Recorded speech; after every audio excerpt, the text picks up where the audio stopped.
Բարև ձեզ սիրելի հեռուստադիտողներ, Civic-ը տեսակապի միջոցով զրուցելու է Խաղաղության երկխոսություն հասարակական կազմակերպության հիմնադիր Էդգար Խաչատրյանի հետ։ Բարև ձեզ, պարոն Խաչատրյան։ Բարև ձեզ։ Պարոն Խաչատրյան, ուզում եմ անդրադառնանք վերջին շրջանում, այսպես ասած, Հայաստանի դեմ տարվող հիբրիդային պատերազմի մասին հայտարարություններին, որի մասին խոսում են մեր պաշտոնյաները եւ որի վերաբերյալ արձագանք եղավ Ռուսաստանի արտգործնախարարության կողմից, բնականաբար հերքելով դրանք։ Դուք ինչ դիտարկումներ ունեք, հատկապես սպասվող ընտրություններից 1 տարի առաջ այս պատերազմը իր տարբեր դրսևորումներով մեզ համար ինչ վտանգներ է ներկայացնում։ Դե նախ կարևոր է, որ սկսում ենք խոսակցությունն այս թեմայով,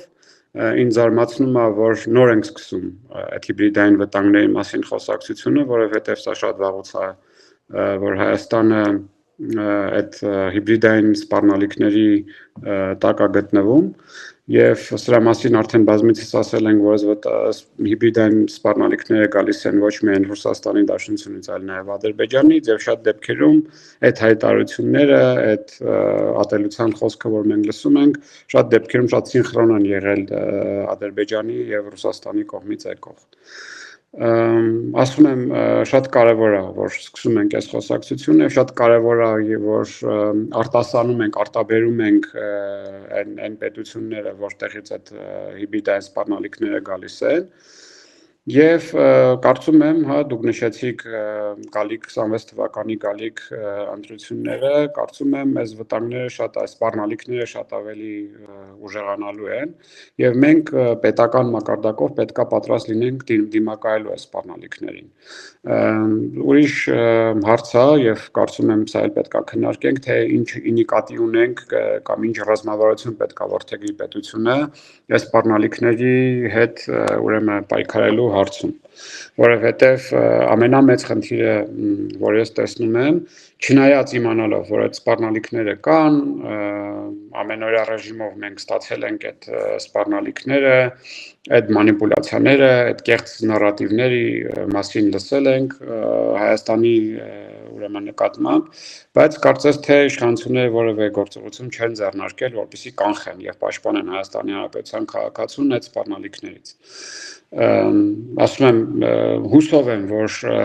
արտասանելուց հետո, արտաբերելուց հետո, որ սա ուղղակիորեն Ռուսաստանից եկող վտանգներ են, իշխանության գործողությունները կլինեն ավելի հստակ եւ կպաշտպանեն սրանով Հայաստանի Հանրապետության քաղաքացուն եւ նաեւ Հայաստանի Հանրապետության ինքնուրույնությունը, սուվերենությունը, ինքնիշխանությունը, մարդու իրավունքները, ժողովրդավարական արժեքները, որովհետեւ դատելով այն փորձից, որը տեղի ունենում Մոլդովայում, Ուկրաինայում, շատ եվրոպական անգամ երկրներում, մենք հասկանում ենք, որ առաջին հերթին այդ հիբրիդային ուրեմն սպառնալիքների տակ են գտնվում ժողովրդավարությունը, այսինքն ժողովրդավարական արժեքները, նրանք թիրախավորում են հենց այդ ժողովրդավարական արժեքները, իսկ մեզ համար որպես պետություն այդ ժողովրդավարությունը երևի առաջնահերթ է։ Այդ ժողովրդավարությունը մեզ համար երևի անվտանգության հետ փոխկապակցված երևույթ է, եթե չլինի Հայաստանի ժողովրդավարությունը, շատ կնվազի նաև Հայաստանի անվտանգությունը, սա շատ կարևոր կոնցեպտ է, որ մենք պետք է անցալենք եւ հասկանանք։ Ձեր կարծիքով ինչ հնարավորություններ ունեն իշխանությունները այս պայքարում, որովհետև նկատելի է, որ խորհրդանում տեղ գտած ուժերը եւ նաեւ շատ արտախորհրդանական ուժեր գտնվում են հենց հակաժողովրդավարական ճամբարում եւ հակառակը կիսում են Ռուսաստանի այս մոտեցումները, նեղսրտում են, երբ Ռուսաստանի հասցեին քննադատական հայտարարություններ են հնչում եւ կարծես միտումը ավելի շատ Ռուսաստանի շահերը սպասարկելն ու պաշտպանելն է, քան Հայաստանի ինքնիշխանությունն ու Հայաստանի շահերը։ Ոստի այս պայքարում հաջողության ինչ հնարավորություններ կան ձեր կարծիքով։ Շատ ճիշտ եք, միանշանակ կիսում եմ ձեր այդ վերլուծությունը, բայց միևնույն ժամանակ պետք է հասկանանք, թե իսկ ում պատճառով են այդ 5-րդ շարասյուն կոչվածը կամ այդ քաղաքական ուժերը, որոնց մենք հավարում ենք ռուսական շահերի առաջ մղող Հայաստանում հայտնվել ազգային ժողովում։ ինչի հետևանքով են հայտնվել։ Պետք է նաև հասկանանք, թե օրինակ այն տենդենսներ, այն process-ները, որ տեղի են ունենում Գյումրիում, հա, չնայած շատ ենք այս վերջին օրերս լսում ենք, որ պետք չի ուղղակի կապ տանել Գյումրի տեղական ինքնակառավարման ընտրությունների եւ համապետական ընտրությունների միջեւ, որովհետեւ դրանք տարբեր որակի, տարբեր ուրեմն ընտրություններ են, բայց միևնույն ժամանակ ակնհայտ է, ես ենթադրում եմ, որ Հայաստանի Հանրապետության ցանկացած քաղաքացու ցավապատճառում եւ վիրավորական է, երբ որ ուրեմն տեղական ինքնակառավարման մարմինի ընտրությունից հետո այդ հանդիսավոր արարողության ժամանակ Ռուսաստանի հյուպատոսն է ուրեմն ներկա գտնվում այդ միջոցառմանը կամ ռուսական 102-րդ բազայի անձնակազմը։ Սա ինձ համար վիրավորական է, որովհետև սրանով Ռուսաստանը ուղղակի ցույց է տալիս իր շահագրգռվածությունը այդ ընտրության արդյունքներում, իր շահագրգռվածությունը թե որ քաղաքական ուժը կլինի, որը կնպաստի այդ ռուսական ազդեցությունը Հայաստանի վրա ու կոնկրետ էսպարագամ Գյումրիի վրա տարածելու հարցում։ Հիմա իհարկե Հայաստանի Հանրապետության միջին ստատիստիկական քաղաքացին ավելի քիչ հնարավորություն ունի այս վտանգները նվազեցնելու, քան բուն պետական ուրեմն մարմինները, պետական ինստիտուտները։ Հիմա պետական ինստիտուտների անելիքների մասին եթե խոսում ենք, առաջին հերթին պետք է զրոյի հասցվի ռուսական նարատիվների տարածումը Հայաստանի Հանրապետությունում։ Իսկ ինչ ենք մենք իրականում տեսնում ամենօրյա ռեժիմով, թե հանրային հեռուստաալիքով, թե պետական տարբեր եւ մասնավոր հեռուստաալիքներով մենք լսում ենք հիմնականում ռուսական նարատիվների տարածում, ռուսական քարոզչություն։ Ուղղակիորեն խոսեցինք նրա մասին, որ հայ պետք է ազգային մուլտիպլեքսից հեռացվեն ռուսական ալիքները, այն ալիքները, որտեղ նվաստացնում են Հայաստանի Հանրապետության քաղաքացուն, Հայաստանի Հանրապետության իշխանությանը, որևէ կարծես գործողություն այս ուղղությամբ չարվեց։ Անկամ հակառակն արվեց, հա, ես որքանով տեղյակ եմ ֆրանսիական ընկերություններից են առաջարկ ստացել, որպեսզի ազգային մուլտիպլեքս հեռուստաալիքների իրանց ալիքը մտցնենք, բայց մերժել է։ Այս պարագայում ուղղակիորեն ստացվում է, որ պետական մակարդակով ըստ էության մենք հաշտվել ենք այդ գաղափարի հետ, որ Ռուսաստանը այդ մեխանիզմը օգտագործելու է քարոզչություն տարածելու եւ հասարակությանը կեղծ նարատիվներով կերակրելու ուղղությամբ։ Սա մի հարթությունն է։ Երկրորդ կարևոր հարթությունը կայանում է նրանում, որ այն բոլոր լրատվամիջոցները մենք բոլորս էլ հասկանում ենք այս հատկապես գալիք ընտրությունների նախաշեմին կա տարբեր հեռուստաալիքներ, տարբեր լրատվամիջոցներ ստեղծվեն, որոնք կարող ընդամենը, չգիտեմ, 1 տարի աշխատեն մինչև ընտրությունները եւ վերանան, չնայած արդեն ստեղծվել են բազմաթիվ ալիքներ կա, կասկածելի ֆինանսավորման աղբյուրներով,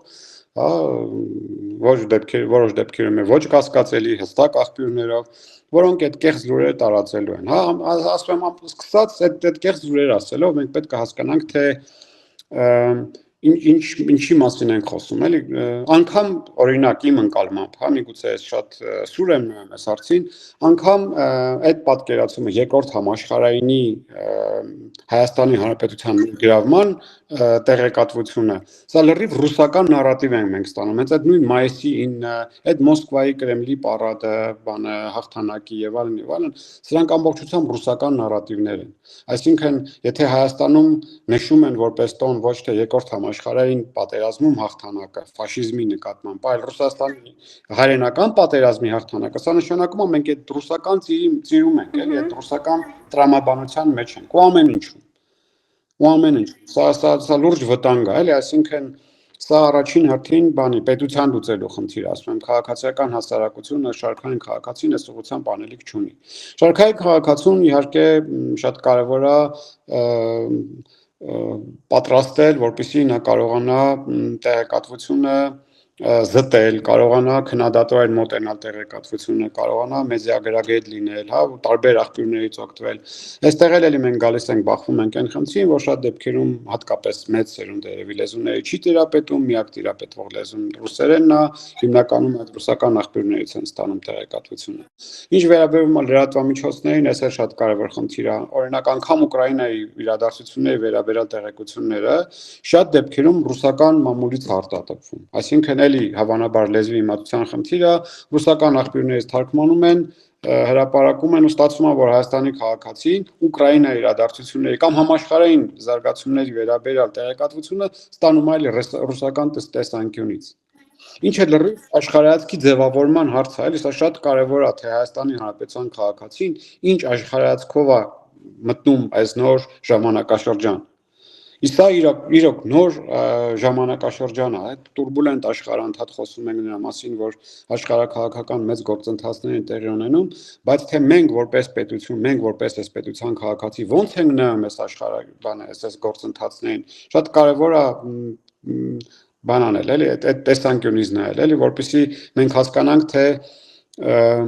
ինչպիսի արժեքներով ենք մենք, ինչպիսի արժեքներով պետության մեջ ենք մենք ապրում, ինչպիսի արժեքներով մենք պետքա որպես պետություն առաջնորդվենք, հա։ Նույնը ընդհանրենք այդ ռուսական քարոզչությունը մեզ մոտ անընդհատ բան անում, հարվածում է ժողովրդավարական արժեքներին, հա, հենց որ խոսում ենք եվրոպական միության մասին, եվրոպական արժեքների մասին, հասկանում են, ում է պետք է եվրոպական արժեքները, միանգամից տանում են բան LGBT խնդիրին, հա, բան մարդու կյանքներն են ուղղակի կասկածի տակ դնում, հա, ու այդ ամենօրյա ռեժիմով այդ քարոզը գնում է, եւ սա իհարկե ազդում է քաղաքացիների ընկալումների աշխարհայացքի վրա։ Շատ կարևոր նաև հարց բարձրացրեցիք այդ 5-րդ Շարասյան, նաև Հայաստանում գործող քաղաքական ուժերի մասին, որոնք ակնհայտորեն ռուսական ուրեմն շահերից են բանանում։ Ինչի ամենամեծ վտանգն է, գիտեք, այսօր ազգային ժողովում կան քաղաքական ուժեր, որոնք ոչ թե ծառայում են Հայաստանի Հանրապետության շահերին, այլ Ռուսաստանի Դաշնության շահերին։ Սրան վտանգավոր բան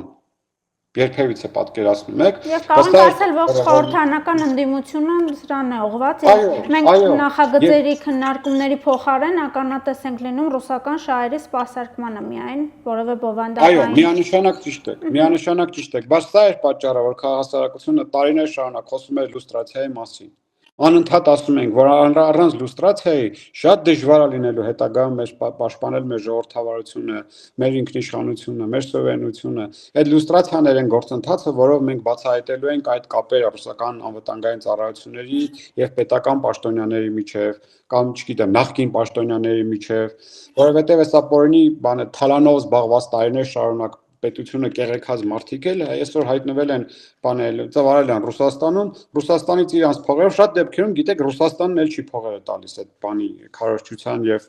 հիբրիդային պատերազմի։ Ազգությամբ հայերն են, Ռուսաստանից ֆինանսավորում այս բաները, քարոզչական process-ները։ Սա ամենամեծ վտանգն է։ Պարոն Խաչատյան, Կիրիենկոյի անելիքը ո՞րն է լինելու այս մեկ տարվա ընթացքում։ Ռուսաստանը կուրատոր է նշանակել, ընդ որում բավականին բարձր կալիբրի պաշտոնյա Ռուսաստանի նախագահի աշխատակազմից։ Ինչ անելիքներ կլինեն այս մեկ տարվա ընթացքում, ինչ վտանգներ սպասել ամենակարևորը։ Դե վտանգների մասին արդեն եւ շատ խոսեցինք, այդ վտանգների մասին, որպեսզի մի փոքր ավելի հստակ պատկերացում ունենանք, մենք պետք է հեռու չգնանք եւ նայենք, տեսնենք, թե ինչ տեղի ունեցավ Վրաստանում, ինչ տեղի ունեցավ Մոլդովայում, հա, ինչ նարատիվներ ձևավորվեցին այնտեղ։ Եթե ընդամենը վերջերս էր Վրաստանի ժողովրդավարությունը ըստ էության ստիպեցին, որպեսզի հասարակությունը ժողովրդավարական արժեքներին զոհաբերի, ժողովրդավարական արժեքները զոհաբերի, հանուն ինչ-որ կեղծ գաղափարի, որ չէին ուզում Վրաստանը դարձնեն երկրորդ Ուկրաինա։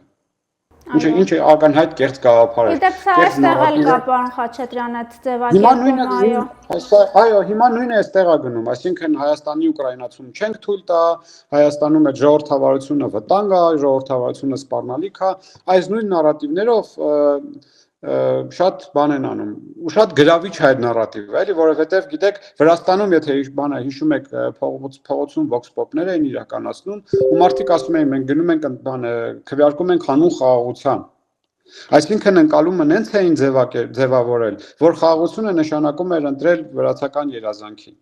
այսինքն դա այն ուժներ, որը տանում էր խաղաղության ստաբիլության։ Հիմա նույնը անելու են մեզ հետ, մեզ ասելու են, որ Հայաստանի ստաբիլությունն, անվտանգությունը պայմանավորված է բացառապես Ռուսաստանով։ Ռուսաստանն է հանդիսանում Հայաստանի երաշխավորը անվտանգային։ Սա այս քարոզչությունը ամենօրյա ռեժիմով գնում է, ասեմ, անգամ հանրային հեռուստատեսության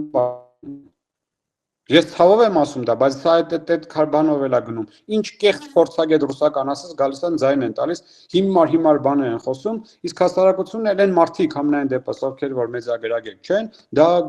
դարձնում են դա ազդում է իրանց աշխարհայացքի ձևավորման վրա։ Հիմա ասում եմ, շատ կարևոր է, որ մենք առաջին անգամ ըստ էության պետական մակարդակով Հայաստանի ըստ էության երկրորդ դեմքը հայտարարեց, որ այդ սպառնալիքները գալիս են Ռուսաստանից եւ գաղտնիք չէ,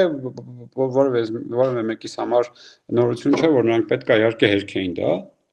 Բայց նաև մենք ունենք հստակ ցուցիչ, որ այս նոր բանը պաշտոնը, նոր բանը Կիրիենկոն չէ, կարծեմ նշանակվեց։ Կիրիենկոն հիմա ուղղակիորեն զբաղվելու է այս նարատիվների տարածմամբ Հայաստանում։ Այս նարատիվների տարածման մեջ ներգրաված է լինելու Հայաստանում Ռուսաստանի դեսպանատունը, որը ակտիվորեն աշխատել է, բավականին երկար շատ լավ ակտիվ գործունեություն են ծավալում ու որևէ դիմադրություն Հայաստանի Հանրապետության նկատմամբ չկա։ Հայաստանի Հանրապետության կողմից պետական ամենայն դեպս մակարդակով չկա։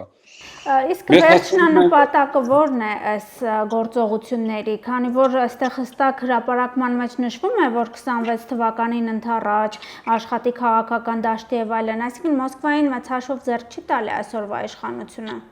Սա գիտեք ինչ հարց է, Ռուսաստանի Դաշնությանը ոչ թե ձեռք չի տալիս այսօրվա իշխանությունը, չնայած տարերից մեկն է։ Ռուսաստանի Դաշնությանը ձեռք չի տալիս Հայաստանի հնարավոր պոկվելը ռուսական ազդեցության ծիրից։ Այստեղ շատ դեպքերում ես շատ անկեղծ եմ ուզում լինել ձեզ հետ էլ, ինձ հետ էլ, մեր հեռուստադիտողների հետ էլ, մեր հանդիսատեսի հետ էլ, որովհետև շատ դեպքերում այստեղ հասարակական պահանջ է ձևավորվել, հա, ընդհանրենք, եթե մենք վերջի IRA-ի զեկույցը նայենք, մենք տեսնում ենք, որ ըստ էության Հայաստանի համար թշնամի երկրների ցանկում Ռուսաստանը երրորդ տեղն է զբաղացել հարցումների տվյալներով։ Բնակչության այդ հարցվողների 58%-ը կողմ է եղել Եվրոպական միությանը, ասել են մենք կքվեարկենք, եթե վաղ ընտրություններ լինի, 58%-ը ասել է, որ մենք կողմ կքվեարկենք Եվրոպական միությանը։ Սա մեծ թիվ է, սա անհանգստացնում է Ռուսաստանին։ Հիմա ինչի համար եմ ես դնում այս ձգտումը դեպի ժողովրդավարական համակարգ հասարակության վրա, որովհետև շատ դեպքերում օրինակ իշխանությունների գործողություններն ինձ համար ակնհայտորեն չեն խոսում դրա մասին, որ մենք իրականում գնում ենք դեպի Եվրոպական միություն։ Մենք վարում ենք այս բալանսավորման եւ բալանսավորված քաղաքականությունը, որը ըստ էության խոսում է նրա մասին, որ ոչ այնտեղ են գնում, ոչ այնտեղ են գնում։ Մենք փորձելու ենք հավասար հարաբերություններ ձևավորել թե Ռուսաստանի եւ Եվրոպական միության հետ եւ ամբողջ աշխարհի հետ։ Ինչը ըստ էության այս աշխարհում անհնար է դառել։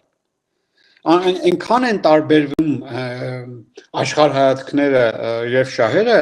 որ շատ դժվար է համապատասխանեցնել մի ամբողջ պետություն, թե նրա թե մեկի թե մյուսի շահերին եւ հետաքրքրություններին։ Նույնիսկ այս բալանսի մեջ են Ռուսաստանում վտանգներ տեսնում Կրեմլում Հայաստանի հետ կապված։ Ճիշտ է, շատ կարևոր բան եք ասում, որովհետև Ռուսաստանը ուզում է անվերապահորեն ինքը գիտեք այդ իմպերիալիստական մոտեցումը, որ երբեք չի դիտարկել Հայաստանը այդ սովետական միությունից դուրս։ Միգուցե ինչ-որ պատմական փուլերում Ռուսաստանը այն ուժը, այն քաղաքական կշիռը չի ունեցել, որպեսզի ազդեցության իր գոտում պահի Հայաստանը, թուլացել է, բայց ամեն ինչ արել է եւ նաեւ այդ նույն Արցախյան հակամարտությունը եղել են գործիքներ, հա, ոնց որ փոքրիկ գործիքներ, որպեսզի ազդեցությունը Ռուսաստանի միշտ պահեն, միշտ լինեն գործոն տարածաշրջանում։ Սա եղել է մեր պարագայում Արցախյան հիմնախնդիրը, Վրաստանի պարագայում Աբխազիան, Օսեթիան, չգիտեմ, Մոլդովայի պարագայում մեր Դնեստրը, այսինքն բոլոր այդ իրենց այդ նախկին իմպերիայի երկրների վրա փորձել են ունենան տարբեր ազդեցության գործիքներ։ Եվ սա է նաև պատճառը, որ գիտեք, անդադ խոսում ենք նրա մասին, որ ՀԱՊԿ չի ճանաչում Հայաստանի Հանրապետության սահմանները, հա, քանի դեռ սահմանազատված չէ։ Հա, քանի դեռ սահմանազատված չէ, բայց սա արդեն իսկ նշանակում է, որ իրենք այդ սովետական սահմաններից դուրս ոչինչ չեն ճանաչել։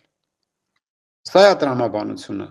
Սա այստեղ է վտանգը հիմնական։ Պարոն Խաչատրյան, իսկ հնարավոր են, որ այս քաոտիկ միջավայրը Հայաստանում հնարավոր լոկալ ակցիաներ անընդհատ այսպես խժդժություններ առաջացնելը նույնպես Ռուսաստանի հետաքրքրությունների տիրույթում լինի, որովհետև մենք այս 5-րդ Չարասյան կողմից այդ ակտիվությունը վերջին շրջանում տեսնում ենք տարբեր նախաձեռնություններ, փողոցային պայքար, ինչ-որ ստորագրահավաքներ, իմպիչմենթի նախաձեռնություն, չգիտեմ, տարբեր տեսակի այսպիսի ակցիաներ։ Սա ինչ-որ լոկալ բնույթ է, թե դուք նորից կտեսնեք ինչ-որ միջամտություն։